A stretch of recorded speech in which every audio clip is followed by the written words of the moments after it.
is got its whole pile, and Paul, you on the other hand, right?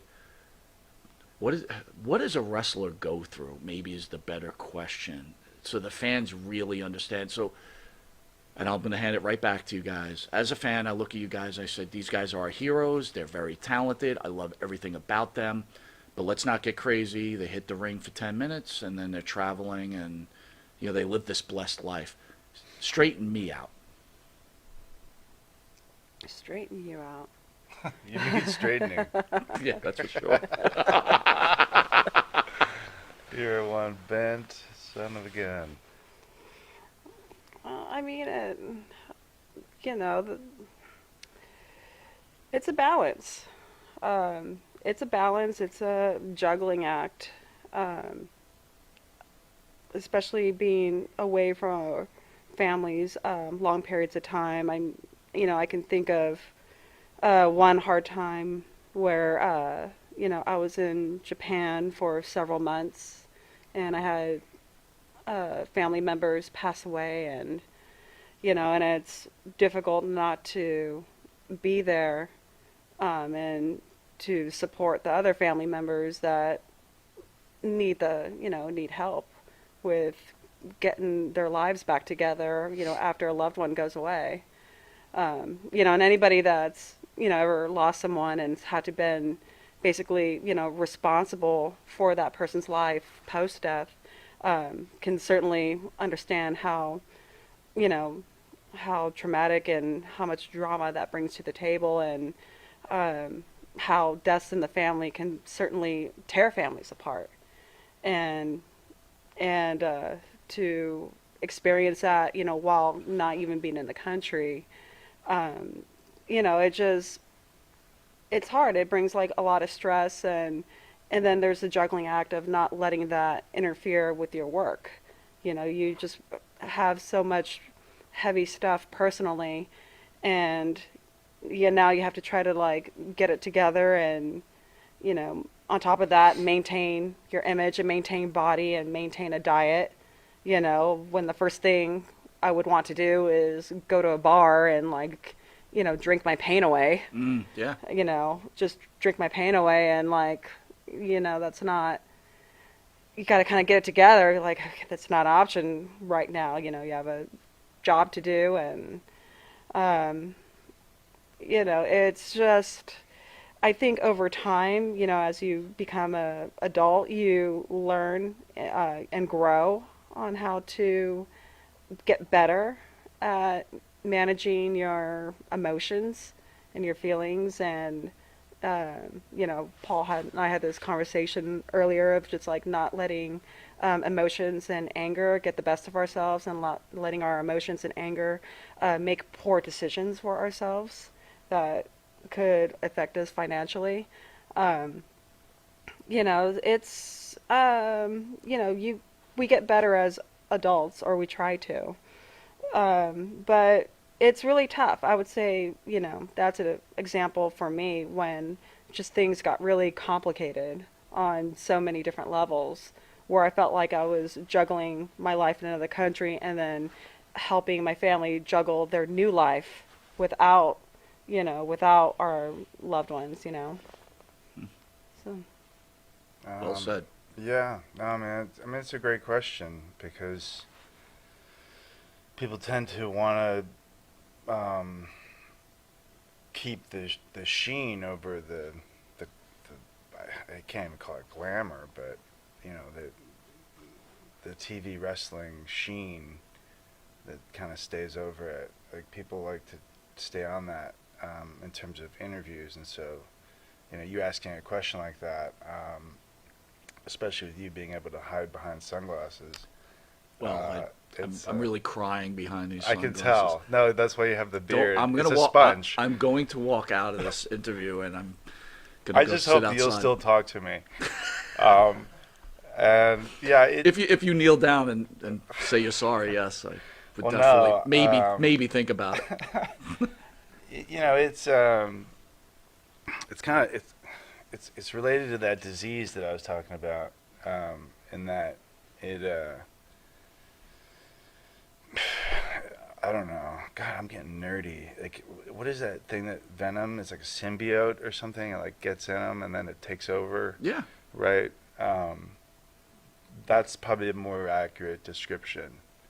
And the longer you're in it, and the deeper you get into it, and the more that you see, now it's starting to sound like the skulls or something. Um, the the more you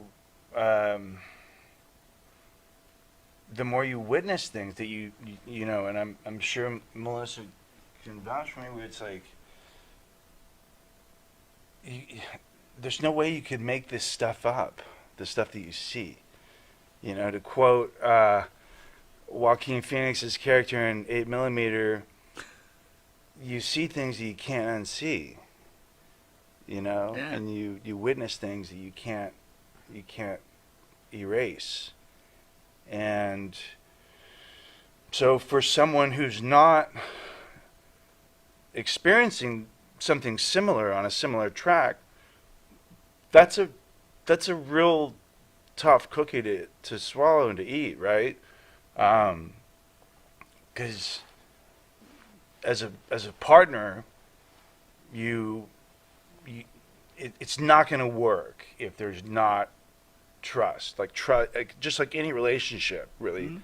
Mhm. But when you compound that with time away, travel, mental, just like, I don't want any noise right now. I'm not upset. I'm not angry.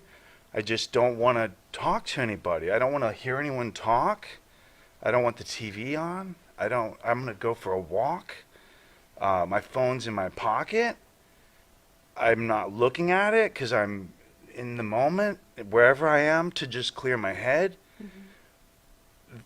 That ends up sounding more and more like some sort of bullshit excuse, right? And it's like, can you not comprehend that that's for my own,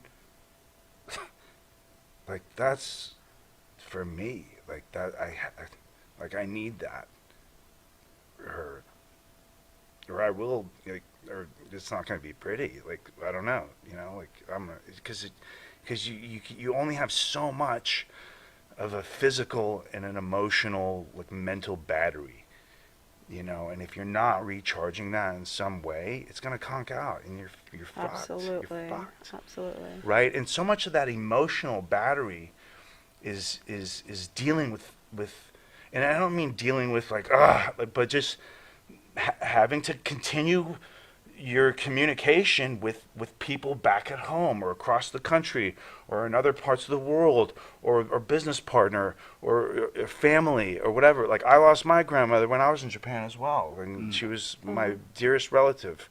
I loved her to death, and she passed away, and they had I'm a sorry to funeral and hear everything that. when I was in Japan. I'm sorry for Yeah. yours as well. But that, you know, and so it's just like, there's no other real path like it, you know. So, but also, I mean, I was an actor before I was ever a wrestler. So, just as being a performer and telling stories with your emotions and with your behavior, and with all these things, and just really living experiences, right? Because as an actor, you want as many experiences as you can get, because then your color palette is much more broad than the person who shuns away from experiences, right? And doesn't want to go out and doesn't want to experience some things, and like, oh, I don't want to try that. Like, I was like, well, what the fuck are you ever gonna draw from? Right. Right? You're a very shallow well, right? And so, Can't I go on. relish.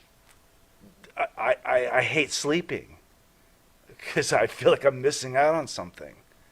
Whatever it might be, it could even just be an idea of something I need to start working on, or writing, or creating, or something. I don't know, right? And that might take 5 years for that even to culminate, right? But it's still, the factory never closes. Whatever the factory is the factory's a bad, but the workshop never Gotcha, yeah. closes. It never shuts off. You know, and so like that's hard to process too, right? Like, why did you go to sleep at like 5 in the morning? Because I just couldn't, right? You want me to take something? Like, I'm not going to, right? I'm not.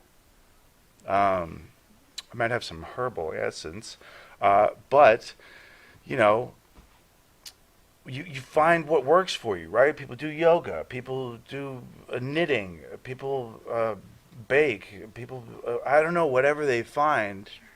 But you find something, love something else. Because if this is the only thing you love, it's I mean that is a one way bullet train. At some point, it's gonna crash. It's gonna crash, and that's what so many people who just, you know, not to put down the working person, because like, look, I mean, I delivered packages for fucking Amazon Mhm. 2 summers ago in 110-degree heat in Texas. I'm not above work. I'm just extremely lucky that I dedicated myself to something that I can still use, and that I took care of my body enough to still be able to do this at the age that I am. I won't say what that is, No, but there's definitely you like know,